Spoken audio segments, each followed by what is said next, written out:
शिव का तीसरी आंख। तीसरी आंख का मतलब है कि आपका बोध जीवन के द्वैत से परे चला गया है। तब आप जीवन को सिर्फ उस रूप में नहीं देखते जो आपके जीवित रहने के लिए जरूरी है, बल्कि आप जीवन को उस तरह देख पाते हैं जैसा वह वाकई है। शिव को हमेशा त्रयंबक कहा गया है क्योंकि उनकी एक तीसरी आंख है। तीसरी आंख का मतलब यह नहीं है कि किसी के माथे में दरार पड़ी और वहां कुछ निकल आया। इसका मतलब सिर्फ यह है कि बोध या अनुभव का एक दूसरा आयाम खुल गया है।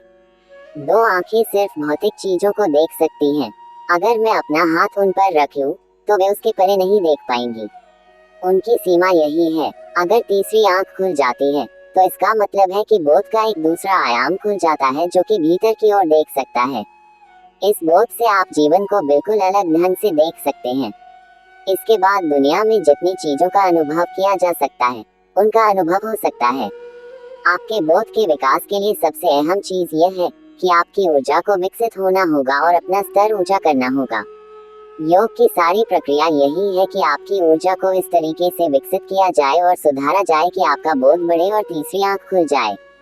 तीसरी आंख दृष्टि की आंख है। दोनों भौतिक आंखें सिर्फ आपकी इंद्रियां हैं। वे मन में तरह तरह की फालतू बातें भरती हैं क्योंकि आप जो देखते हैं वह सच नहीं है। आप इस या उस व्यक्ति को देखकर उसके बारे में कुछ अंदाजा लगाते हैं, मगर आप उसके अंदर शिव को नहीं देख पाते। आप चीजों को इस तरह देखते हैं जो आपके जीवित रहने के लिए जरूरी है।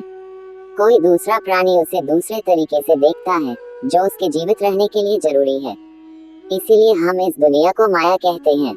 माया का मतलब है कि यह एक तरह का धोखा है। इसका मतलब यह नहीं है कि अस्तित्व एक कल्पना है। बस आप उसे जिस तरीके से देख रहे हैं, जिस तरह उसका अनुभव कर रहे हैं, वह सच नहीं है।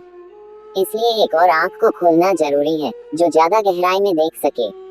तीसरी आंख का मतलब है कि आपका बोध जीवन के द्वैत से परे चला गया है।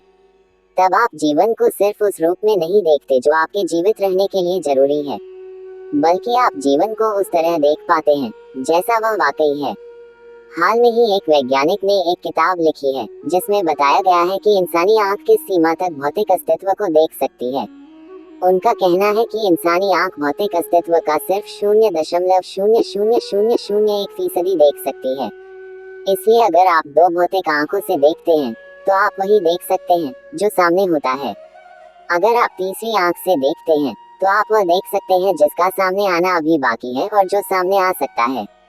हमारे देश और हमारी परंपरा में ज्ञान का मतलब किताबें पढ़ना, किसी की बातचीत सुनना या यहाँ वहाँ से जानकारी इकट्ठा करना नहीं है। ज्ञान का मतलब जीवन को एक नई दृष्टि से देखना है। किसी कारण से महाशिवरात्रि के दिन प्रकृति उस संभावना को हमारे काफी करीब ले आती है। ऐसा करना हर दिन संभव है। इस खास दिन का इंतजार करना हमारे लिए जरूरी नहीं है, मगर इस दिन प्रकृति उसे आपके लिए ज्यादा उपलब्ध बना देती है।